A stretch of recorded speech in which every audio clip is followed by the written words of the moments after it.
Hello guys, my name is Kavita Sharma और आप देख रहे हैं ऑफिशियल लॉ वर्ल्ड। तो कल गाइस, जैसा कि आपको पता है, हमने बिजनेस रेगुलेशंस के बारे में डिस्कस किया था, 5th सेमेस्टर का सब्जेक्ट। आज हम ड्राफ्टिंग के बारे में डिस्कस करेंगे, जो कि मेन सब्जेक्ट है 5th सेमेस्टर का। इस सब्जेक्ट को हल्के में बिल्कुल भी मत लेना, ठीक है। इसमें बच्चों के नंबर 80+ भी हो जाते हैं और उससे कम भी हो जाते हैं, तो आपको जो ड्राफ्टिंग है ना, वो आपको अच्छे से करनी पड़ेगी, ठीक है। तो ये जो एग्ज़ाम है ना, इसमें 2 पार्ट है, पार्ट ए और पार्ट बी, ठीक है। तो पार्ट ए से 2 क्वेश्चन करना है इस कंपलसरी एंड पार्ट बी से 2 क्वेश्चन करना है इस कंपलसरी।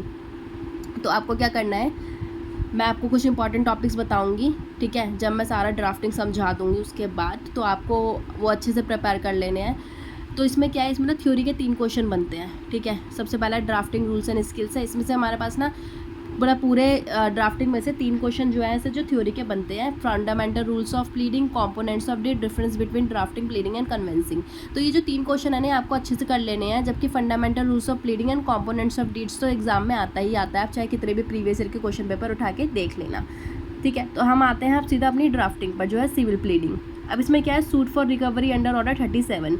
तो ये पेपर में हर बार पूछा जाता है, ठीक है। ड्राफ्ट एफिडेविट, आपको एफिडेविट बनाना आना चाहिए। अगर एग्जाम में पूछा है एफिडेविट बनाने के लिए तो आपको बनाना है, अदरवाइज छोड़ देना है। सूट फॉर परमानेंट इंजंक्शन आता है पेपर में, टेम्परेरी इंजंक्शन पेपर में आता है। जो 5th पॉइंट है वो इतना नहीं पूछा जाता, 6th भी नहीं पूछा जाता उतना। 7th सूट फॉर रिजेक्टमेंट पूछा जाता है एग्जाम में। उसके बाद 8, 9 WS नहीं पूछा जाता है। कैविएट पूछ लिया जाता है 10 मार्क्स में। ट्रांसफर पिटीशन भी 10 मार्क्स में पूछ लिया जाता है। तो आपको ये जो टॉपिक्स हैं इनको अच्छे से करना पड़ेगा।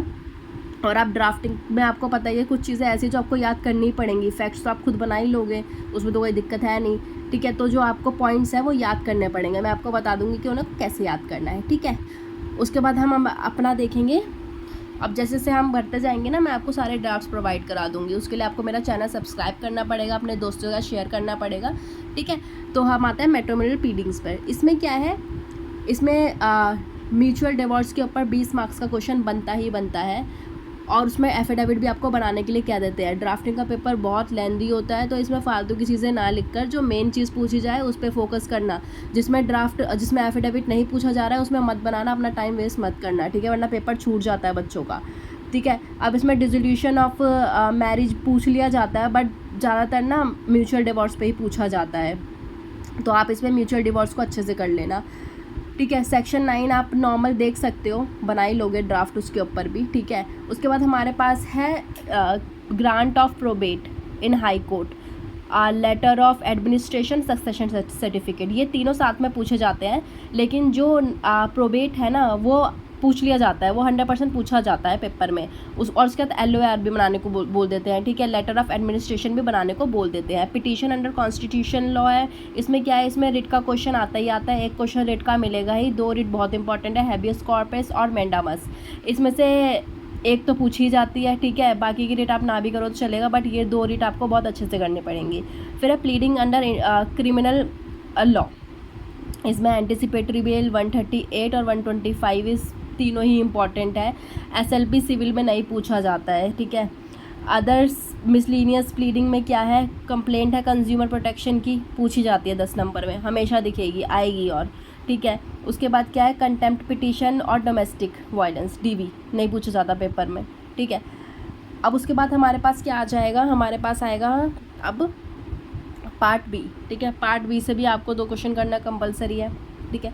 मैं आपको सारे इंपॉर्टेंट टॉपिक अपने आने वाली वीडियोस में बता दूंगी, आप उनके ड्राफ्ट बहुत अच्छे से प्रिपेयर कर लेना।